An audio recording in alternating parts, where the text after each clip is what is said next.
A juíza interrompeu minha tia no meio do choro fake dela e disse: "Não adianta chorar agora. A senhora expulsou a sobrinha órfã no Natal." A sala inteira congelou. Minha tia Beatriz ficou branca. Eu segurei a pasta marrom no meu colo e senti meu coração acelerar. Porque naquele momento, depois de 15 anos sendo chamada de interesseira, de manipuladora, de aproveitadora, alguém finalmente ia ouvir a verdade. E essa alguém era a juíza que estava julgando o caso. Se você acredita que família tóxica não escolhe data para atacar, deixa seu like agora. Comenta onde você está assistindo. E se inscreve no canal, porque essa história está só começando. Meu nome é Ana Clara, tenho 28 anos, moro em Ribeirão Preto, e essa é a história de como minha tia tentou me roubar o único lugar que eu ainda podia chamar de lar. O ar-condicionado do Fórum de Ribeirão Preto zumbia baixo, mas não conseguia resfriar a tensão que tomava conta da sala de audiências. Eu estava sentada na cadeira de madeira dura, a pasta marrom repousando no meu colo como um escudo. À minha frente, a juíza Fernanda Caldas, uma mulher de uns 50 anos, cabelos presos num coque impecável, lia os autos do processo com uma expressão neutra. Do outro lado da sala, minha tia Beatriz estava sentada ao lado do advogado dela, Dr. Meirelles, um homem de terno cinza que falava com aquele tom pomposo de quem cobra por palavra. Beatriz usava um vestido azul marinho, discreto, calculadamente humilde. Ela segurava um lenço de papel na mão, já amassado de tanto fingir enxugar lágrimas. Ao lado dela, meus primos. Rafael, 32 anos, de braços cruzados, me olhando como se eu fosse um inseto. Camila, 29, mexia no celular com cara de tédio. Mas eu sabia que ela estava prestando atenção em cada palavra. Os dois sempre me trataram como intrusa. Hoje não seria diferente. Dr. Meirelles se levantou. "Meritíssima, minha cliente. A senhora Beatriz Fonseca vem hoje pedir a anulação de uma doação realizada há 13 anos, quando sua mãe, a falecida Helena Fonseca, ainda estava viva, mas já debilitada. A doação beneficiou a requerida, Ana Clara Tavares, que na época tinha apenas 15 anos. Há indícios claros de manipulação emocional de uma menor em situação de vulnerabilidade psicológica. Manipulação. Vulnerabilidade. As palavras ecoaram pela sala como acusações. Beatriz fungou alto, levando o lenço ao rosto. Uma atuação digna de novela das 6. Eu não me movi. Meus dedos apertaram a borda da pasta. Dentro dela, 15 anos de verdade. Cartas, fotos, mensagens. Tudo documentado, tudo guardado. Esperando por esse momento. A juíza Fernanda Caldas ergueu os olhos dos documentos. Ela leu em voz alta. Apartamento 304, Edifício Santa Clara, Jardim América. E então, algo mudou. Ela parou, removeu os óculos devagar. Olhou para Beatriz. Não com neutralidade, com algo que eu reconheci imediatamente. Reconhecimento. Desaprovação. Eu respirei fundo. O momento estava chegando. 15 anos antes, eu tinha 13 anos, e meu mundo tinha acabado 3 meses antes. Papai e mamãe morreram em um acidente na rodovia Anhanguera. Carro bateu de frente num caminhão. Eu estava na casa da vovó Helena quando a polícia ligou. Lembro do telefone tocando. Lembro da voz da vovó quebrando. Lembro de cair no chão da sala e sentir que nunca mais ia conseguir levantar. Mas vovó Helena me levantou. Literalmente. Ela me pegou nos braços, mesmo com a artrite nas mãos, e disse: "Você vai ficar comigo, minha pequena, para sempre." E foi o que aconteceu. Vovó morava sozinha num apartamento no centro de Ribeirão Preto, o edifício Santa Clara, 304. 2 quartos, uma varanda cheia de plantas, cheiro de bolo de fubá no fim de semana. Ali, eu comecei a respirar de novo. Devagar. Mas comecei. Só que tinha um problema. Minha tia Beatriz. Ela era a filha mais velha da vovó. Casada com um gerente de banco, mãe do Rafael e da Camila, morando numa casa grande no Jardim Recreio. Beatriz sempre teve tudo. Mas nunca foi suficiente. Porque na cabeça dela, vovó amava minha mãe mais do que amava ela. E agora, eu era o lembrete vivo disso. Naquele Natal de 2008, a família inteira se reuniu no apartamento. Vovó fez peru, farofa, pavê. Eu estava sentada no sofá, quieta, ainda vestindo preto. Rafael e Camila corriam pela sala, rindo alto, abrindo presentes. Eu não tinha aberto o meu, não tinha vontade. Foi quando Beatriz falou, bem alto, para todo mundo ouvir. Mamãe, agora que a Clarice se foi, você precisa refazer o testamento. Não é justo você deixar tudo para uma criança que nem é sangue direto seu. O silêncio foi instantâneo. Vovó parou de cortar o peru. Ela olhou para Beatriz com aquela firmeza que só ela tinha. Beatriz, Ana Clara é minha neta. Ela fica. Beatriz deu um sorriso amarelo. Eu só tô pensando no futuro da família, mãe. Ela é a família, vovó respondeu. Eu não disse nada, mas guardei aquilo. O jeito que Beatriz me olhou depois. Como se eu fosse um obstáculo.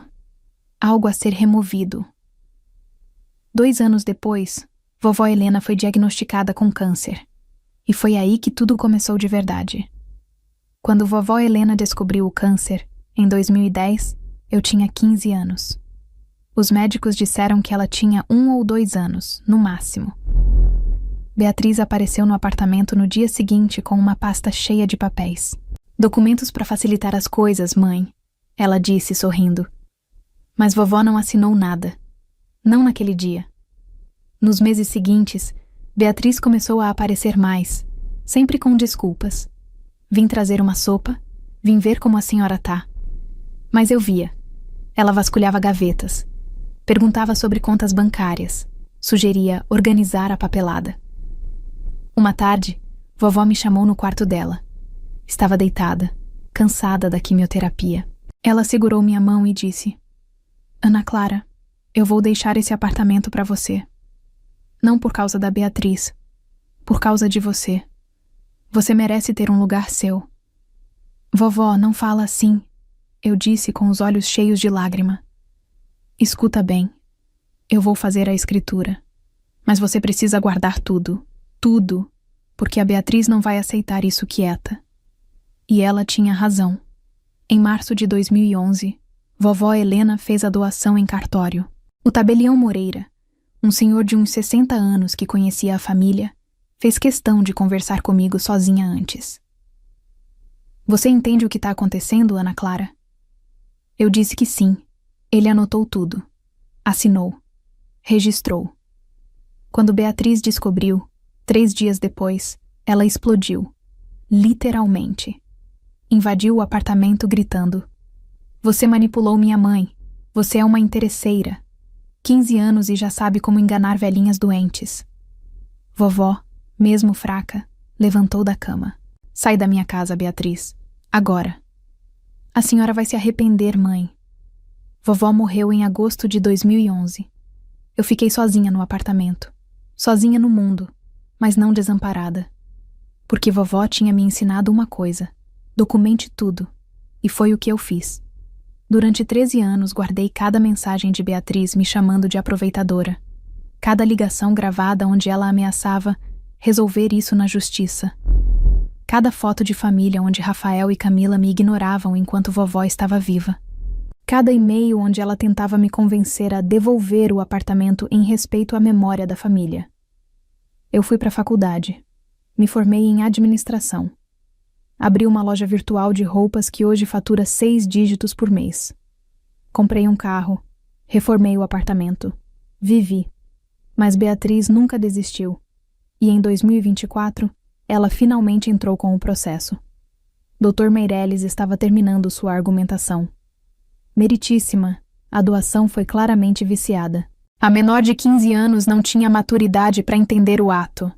A falecida estava debilitada, e há um padrão de comportamento manipulador da requerida que... Dr. Meirelles, a juíza Fernanda Caldas interrompeu. Sua voz era calma, mas cortante. O senhor disse, padrão de comportamento manipulador. Pode especificar? Ele hesitou. Bem, meritíssima, a requerida isolou a falecida da família, criou dependência emocional e... isolou? A juíza folheou os autos. Aqui diz que a senhora Beatriz Fonseca visitava a mãe regularmente. Sim, mas a requerida criava situações para... E a requerida tinha quantos anos quando isso aconteceu? 15, meritíssima, mas... 15 anos. A juíza colocou os óculos na mesa.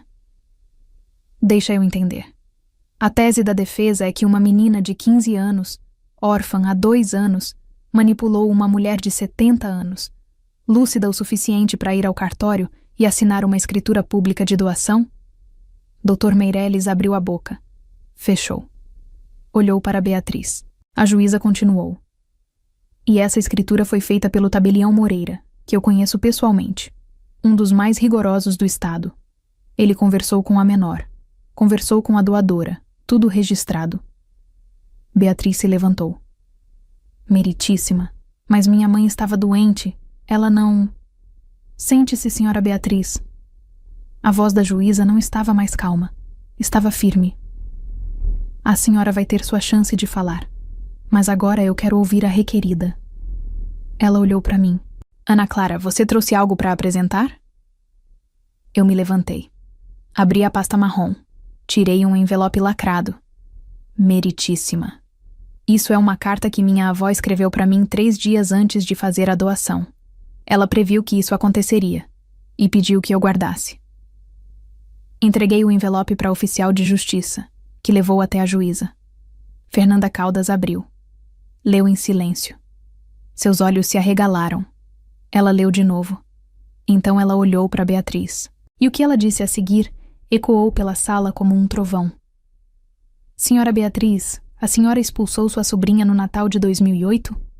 Beatriz ficou pálida. Não. Foi um mal-entendido. Porque aqui, sua mãe escreve exatamente isso. Beatriz disse, na frente de toda a família, que Ana Clara não era sangue direto e não merecia herdar nada. Isso é verdade? Silêncio absoluto. A juíza continuou lendo. Eu sei que Beatriz vai tentar anular essa doação quando eu morrer. Mas eu preciso que fique registrado. Ana Clara é minha neta, minha filha de coração, e essa casa é dela, não por obrigação, por amor. Eu vi a lágrima descer no rosto da juíza. Beatriz desabou a chorar. Mas agora não era fingimento, era desespero. A juíza Fernanda Caldas colocou a carta sobre a mesa com cuidado, como quem manuseia algo sagrado. Ela olhou para Beatriz, que agora chorava de verdade, o rosto vermelho, o lenço encharcado. Senhora, Beatriz, a juíza disse, com uma calma que cortava mais fundo que qualquer grito. Não adianta chorar agora. As palavras caíram como chumbo.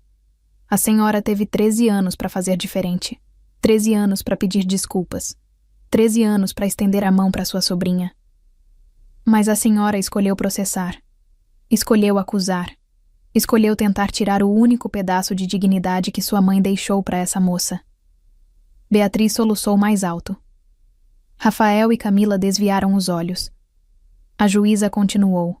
A doação é válida. O processo de anulação é improcedente. E mais, determino que a requerente, senhora Beatriz Fonseca, arque com todas as custas processuais e honorários advocatícios da parte contrária.